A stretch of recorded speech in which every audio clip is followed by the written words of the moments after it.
Elevator Systems, Bowen Family Systems Theory in brief for a life of learning. Welcome to Elevator Systems, where we look at ideas and concepts from Bowen Family Systems Theory in brief and hopefully understandable ways, starting with an elevator pitch. Today, we are looking at the empty nest stage of life, which means that we are slowly tipping into sort of the aging time of life. So I thought this was a good time to promote our hybrid conference that Living Systems is hosting October 17th and 18th. It's about aging, individual challenge, or family opportunity. And so people can join us online or at the quite beautiful University Golf Club in Vancouver.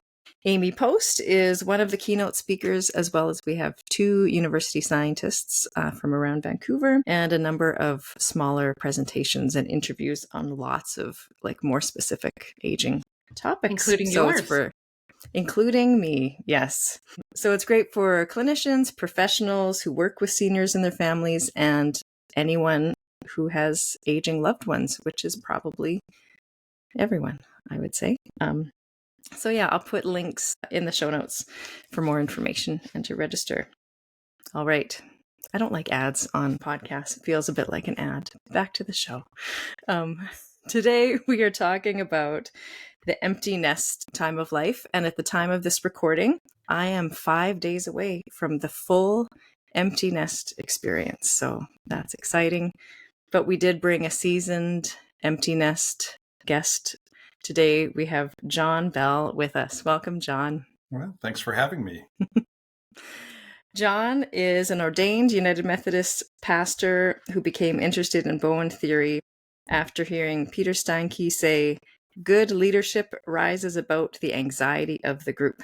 So he has spent the last 30 years putting these theoretical words into practice in congregational, family, and civic life. In addition to training and mentoring clergy, John works with nonprofit leaders and organizations who have an interest in sustainable and adaptive practices. And John and his wife, Alison, work and live near Chicago and have 3 grown children. All right. It's great to have you here. You get the first pitch. Okay. Yeah. First pitch. I actually got to test this pitch out this morning. I had my annual doctor's visit, routine, physical, whatever. And the nurse who was taking the blood sample said, "What are you doing today?" And I said, "Well, I've got a podcast that I'm going to speak on." And she said, "Well, what are you talking about?" So I gave her the pitch and She seemed to resonate with it. So here goes. The pitch is that being an empty nester, really, to understand it, you have to go back to the beginning, which is to birth. And when a child is born, they're completely dependent on their parents for everything, particularly the mother, for care and survival. They can't do anything on their own. And so there's this complete dependency. And then as a child grows up and ages, one of the sort of goals of parenting is to help let them be a little bit more self-sufficient and to make them a little bit, or help them become a little bit more independent. And so as they get older, they learn to bathe themselves and take care of themselves and to fix their own food and do their own clothes, all those cool things that adults learn to do. And then also to regulate their own emotional internal states, to be able to kind of control themselves and also have some life goals. So as kids get into high school, you start asking them, what do you want to do with your life? What do you want to be? What's going to be your purpose in life? So that by the time they launch from the house, they would have a mix of this dependency and independence, or what Bowen theory calls self. And that the hope is that would be a nice 50-50 mix, that they would have support from the family, also be a support to the family, but also be working on their own goals in life and taking care of themselves, right? And so when a child launches, you get to see how much of that work is not completed. And you get to find out what work is left.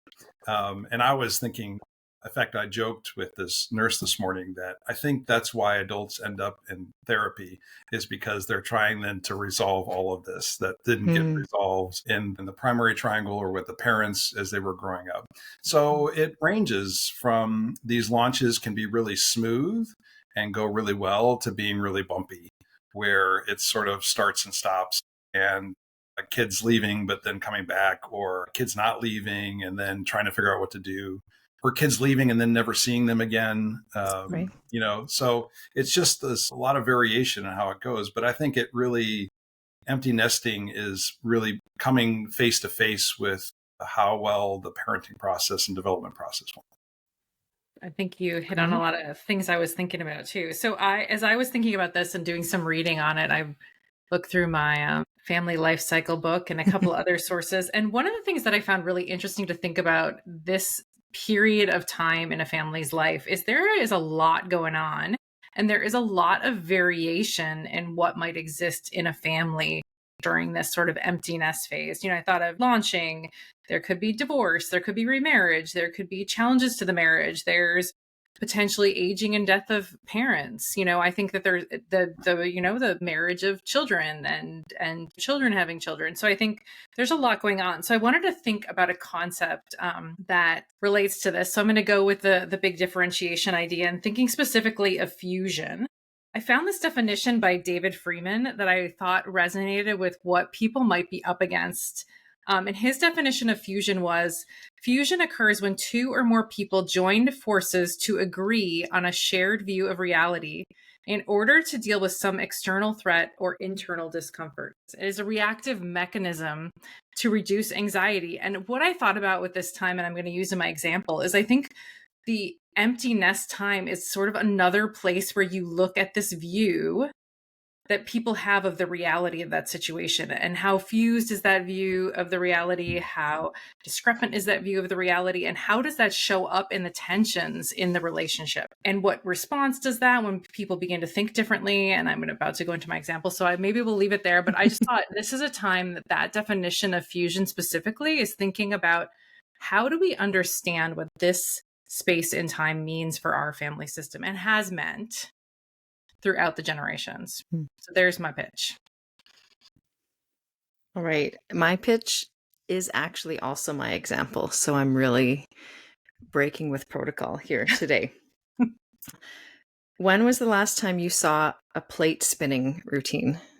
So I'm going to put one in the show notes. And the example is from the Lawrence Welk show. So it may be 1972 when you last saw a plate spinning routine. But in my mind, it's always like very impressive and also very stressful. They keep adding more and more plates. There's always that one plate that looks like it's going to go, and then he runs over and gets it going again. And so I think that life in general, but especially parenting, has some analogies to like the plate spinning. So each kid is another plate. Then you add school, extracurricular, play dates, and that's just for the kids. Then you add, as a parent, your own family stuff, your friends, your work, your physical, emotional health, your marriage. So these are all the plates kind of spinning in parenthood. And then someone with drawing skills could draw a Bowen theory plate spinning routine, because I don't think it's this linear, the usual routine, the routine that's in the video that I'm going to link up to. But each plate in Bowen theory would be impacted by all the other plates, like kind of like interlocking gears inside of a clock. That's the image in my brain. So this may be my analogy breaking down because now they're interlocking. But if they're interlocking, that means that they may not just like fall away or smash like in the plate spinning routine. And I was thinking maybe that's how all of our different areas or different systems in our life, how the connection can be helpful. Okay. The empty nest time of life means that some plates are no longer spinning in the same way, and there can be time and energy for other plates. And so the marriage plate or the work or the hobbies plate, but I'll stick with marriage. The marriage plate, which may have been steadily keeping up or it may have been teetering for a while, may now get more focus. And someone may have been so busy with the other plates that they didn't notice that the marriage plate was actually in pieces on the floor. So you may not realize just how much your kids kept your marriage spinning until the kids are gone. That's my that's my big idea here. So after all of that, I thought that my pitch would be a quote from Jenny Brown's Growing Yourself Up, thinking about how Bowen theory can help us be a little bit more objective or curious about all these shifts. She said in the book, what had been adaptive at one phase of life was no longer a pattern that could keep things stable. And so, plate spinning. This is my pitch. From the Murray Bowen Archives Project, I actually forgot to write down where it came from, but it is Dr. Bowen talking about himself. My wife and I have our own personal life, fairly well differentiated from each other, far better than anything in our early married years. I can relate to her as a person, and she to me as a person, without either of us having to triangle in my clinical relationships or her social friendship relationships. These outside relationships are simply not part of our lives together. And then another quote from Jenny Brown. While there's nothing wrong with putting creative life energy into work and child rearing, this becomes a problem when it's done as an alternative to growing more real in a marriage. When work and children become substitutes for addressing our own insecurities and any unspoken ideals about how we will be in our marriage, our lives are bound to feel shaky when those substitutes are no longer there in the same way. Okay, I'm going to stop talking. What did you guys notice about the empty nest? Yeah, well, I appreciated bringing in all the complexity of it. I mean, there is the reality of how the family has evolved as the children are being raised. So if there's divorce or deaths or, all of these things impact how kids launch out into the world. But also, I do think that people tend to think of empty nesters as just the marriage. People will talk about being an empty nester and they'll think about the marriage. And then you can hear people either happy about that or complaining about that, where like they've got all this time with their spouse now, and what do you do? And they're just alone together in the house. But I do think that the emotional process, these relationships with kids, I don't think any of that changes even if they're physically out of the house. I mean, the distance might change things a little bit, but I think the patterns just can persist. It's just from a distance now if they're not living there.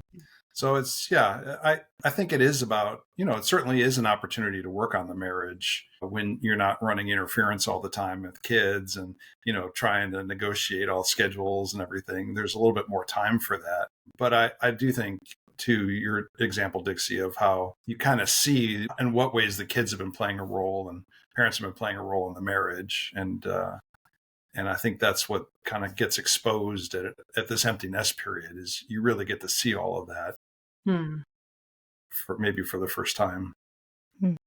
Yeah, I want to build on that to say part of my thinking about listening to all these information about this time period is I didn't want this to be, playing the horror music in the background of, like this time, because I think the other really lovely thing that I've appreciated about this whole season and highlighting different shifts in the family's developmental timeline is the opportunities, right? I think one could think of these all as doom and gloom and, oh, now I have to, which you'd hear. I mean, you could turn on any comedian that talks about this stuff and they talk about, the complaints of spending all this time with their spouse and telling them to get out of the house and go do something. But I think it's also an opportunity, and I think that was what I think Dr. Bowen was picking up a little bit in his quote, is that opportunity of thinking about, what do you want to take on? Where do you go? How can I think about these relationships differently? I mean, I think that one of the nice things about, I don't have launched children, so I can only go up and think about this from my own personal experience. But,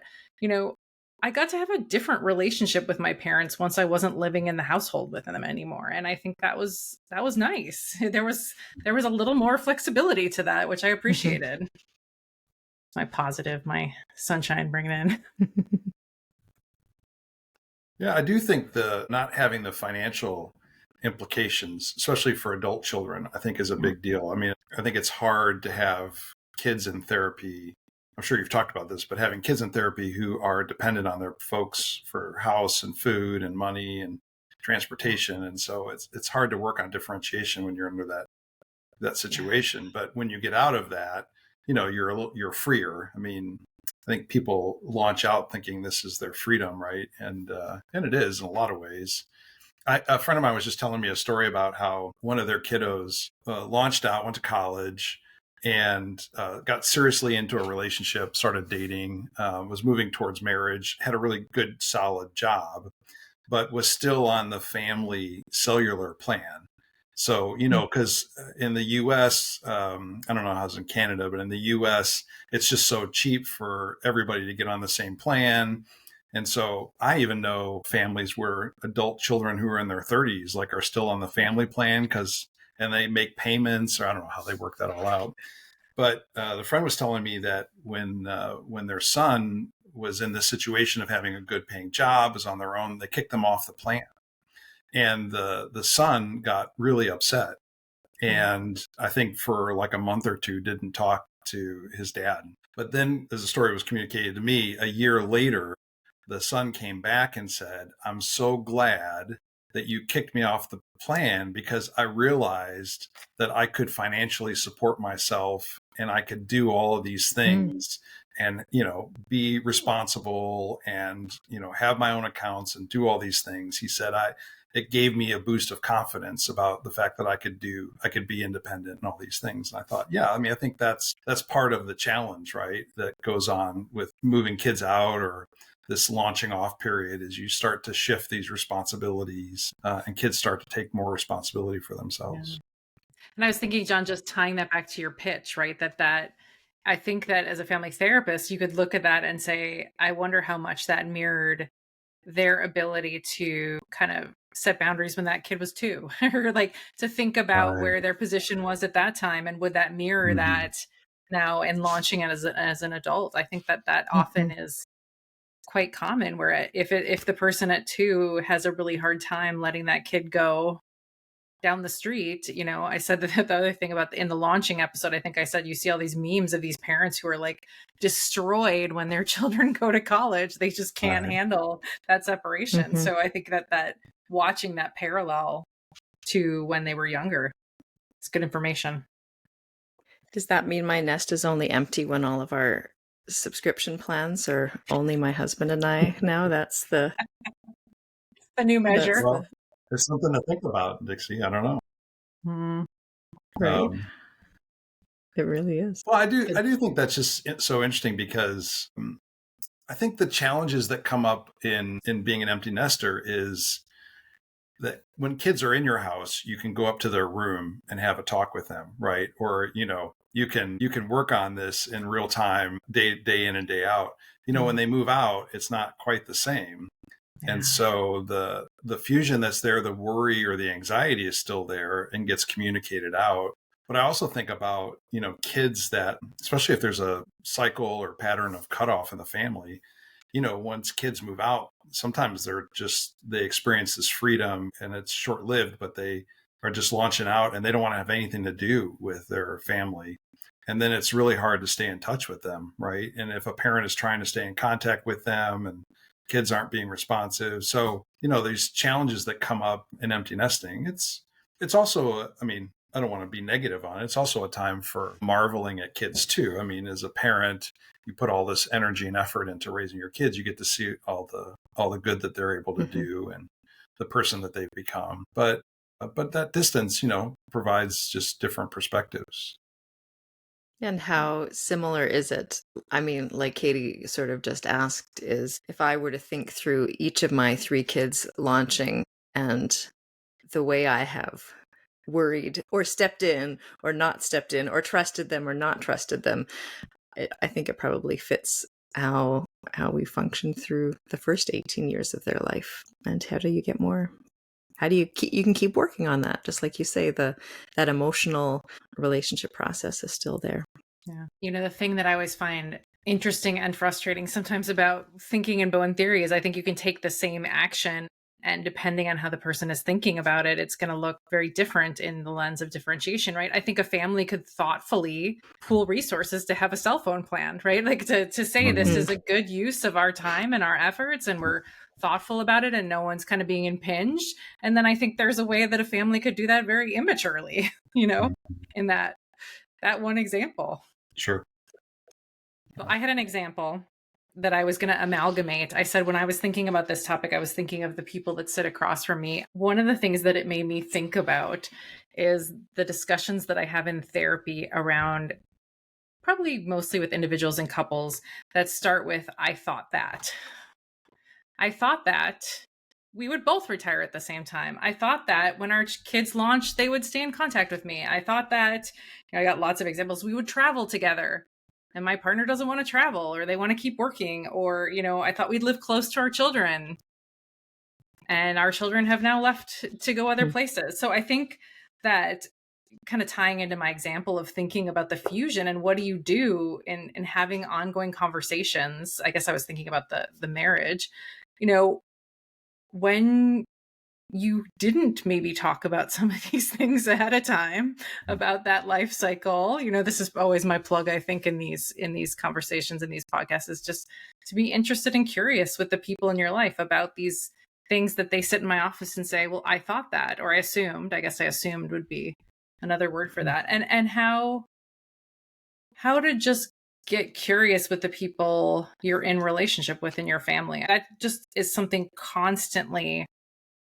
that comes up in my office, where people get really thrown by their partner or their kids. A kid moves overseas. My parent was thrown when I moved to Australia. I always say I kind of called my mom out, but her first reaction before it went to her brain was, you can't move. And she swears, she's like, I did not say that. But I think, that assumption, underlying piece of how she thought my life might go, like the projection on what my family would look like versus how I might have differentiated myself. We can all debate later if it was thoughtfully or reactively, to do something different. And I just think that this is another one of these times where I hear that not those, it punches up in where maybe that one-to-one relationship isn't as open as people had anticipated, that they didn't know what the partner's idea about this time of life might be. So that possibly didn't put out their own thinking, right?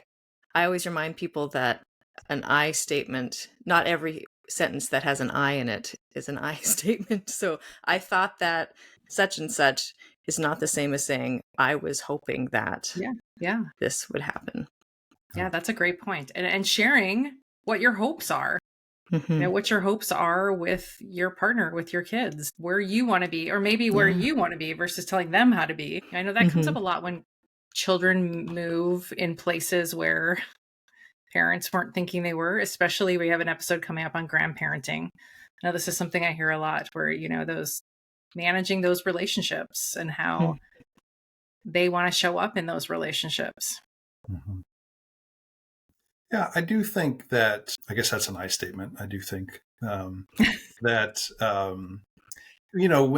when kids launch out of the house, I do think parents start to think about the rest of their lives and kind of how they want to pivot.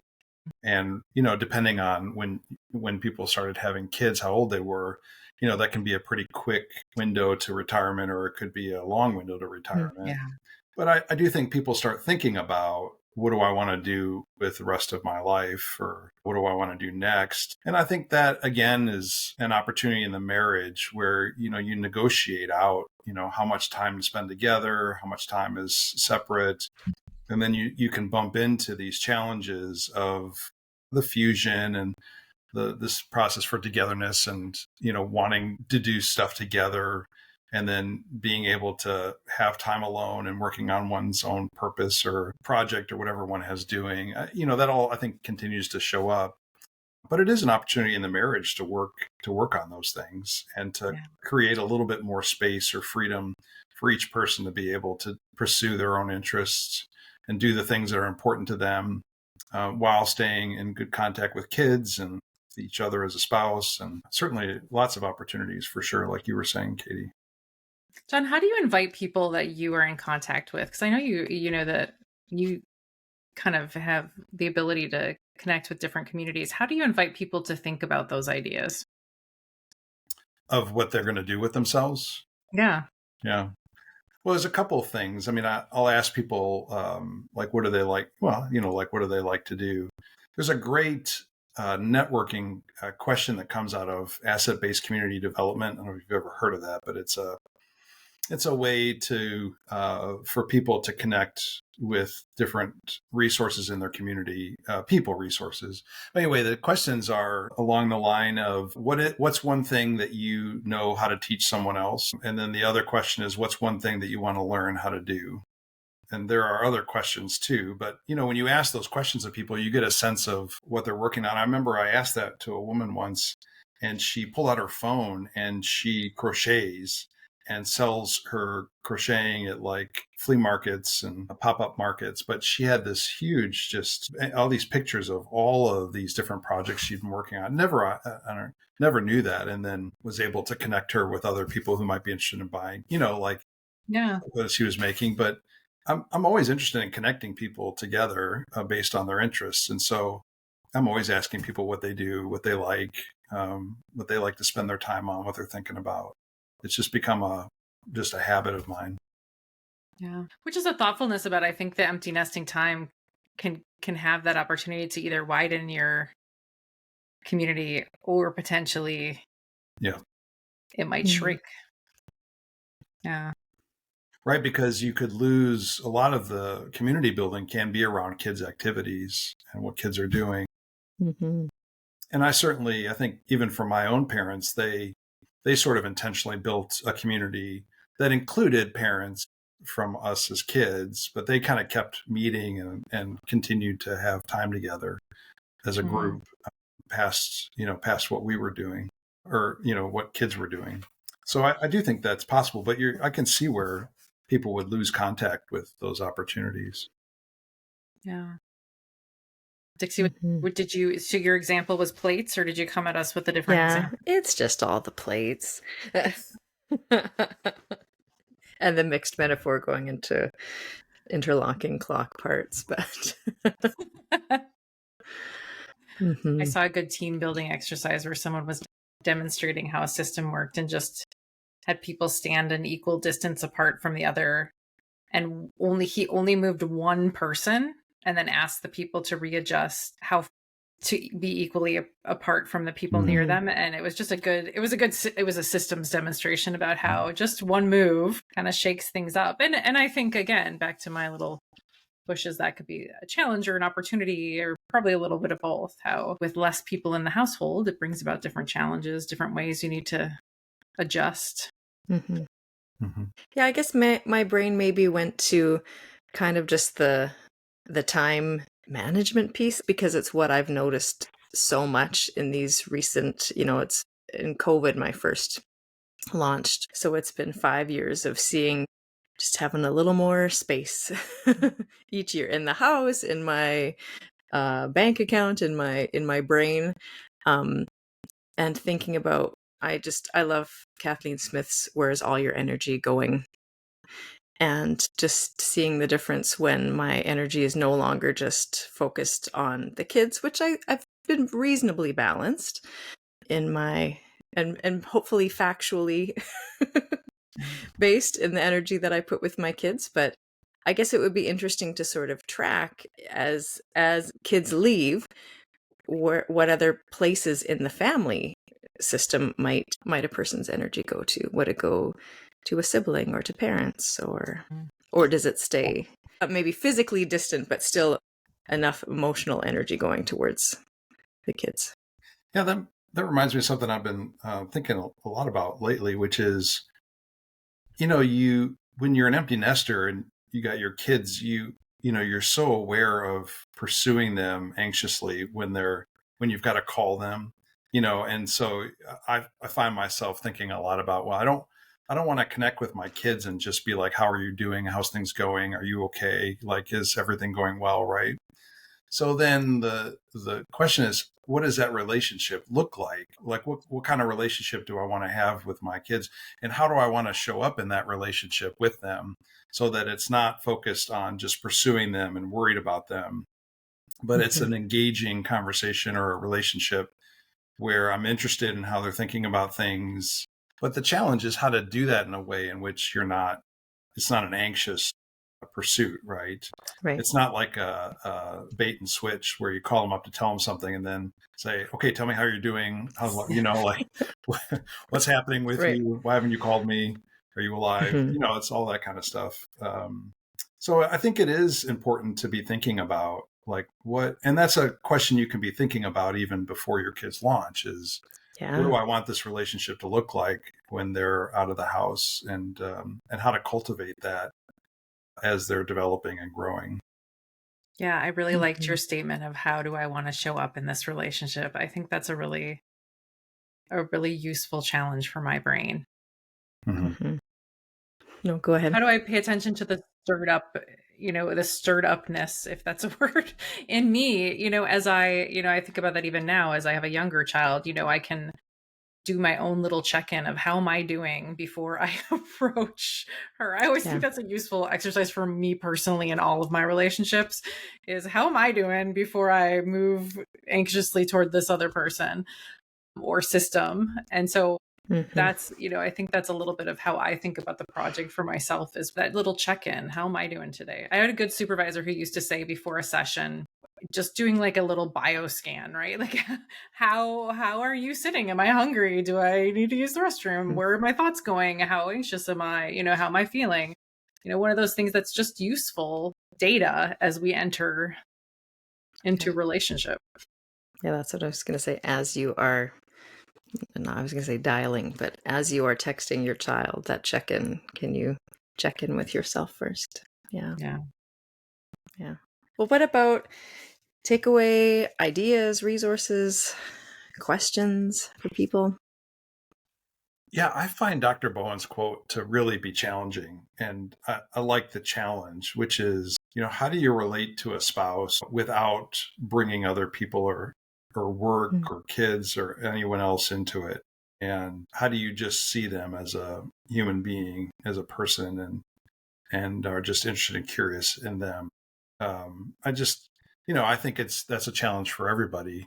I don't think that anybody can go a long time doing that, just that alone. I think, we all have to, I think we're all just creatures of habit and process. So, but I think that's such a good challenge, is to be thinking about, how do I develop that relationship with my spouse that's just interested in them and not trying to coordinate schedules all that stuff's important.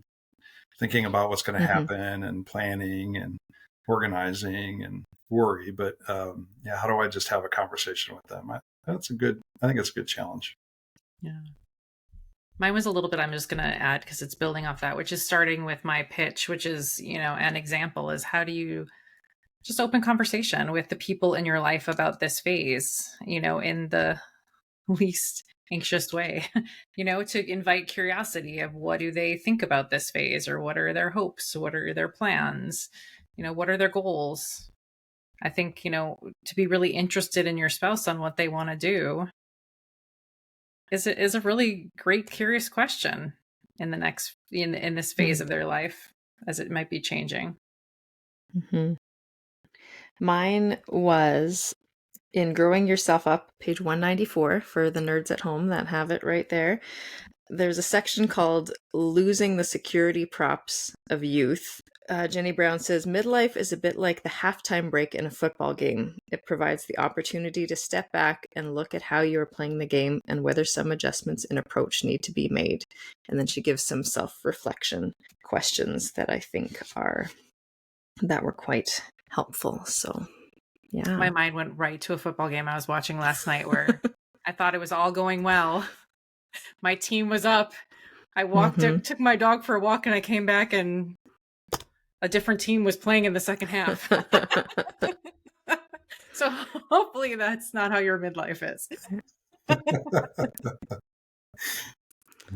I wonder if maybe I've been more relaxed recording season 3 because we aren't in the NHL playoffs like we've been as we recorded, or the Stanley Cup, like we were in season 1 and 2. Yeah, I keep saying we got to do an episode on sports. I think there is something to this. Yeah. Good. Well, anything anyone else wants to add to the conversation? No, I think it's been a great conversation. Good. Good. Well, thank you so much for being with us today, John. I think it's such an important topic. And I'll remind people again, check out the Aging Conference in the show notes. And I hope it's been another useful elevator ride for our listeners to take some of your own questions and curiosities as you go out into your relationships. This podcast is produced by Living Systems, a nonprofit organization in Vancouver offering counseling and training programs in Bowen family systems theory across Canada.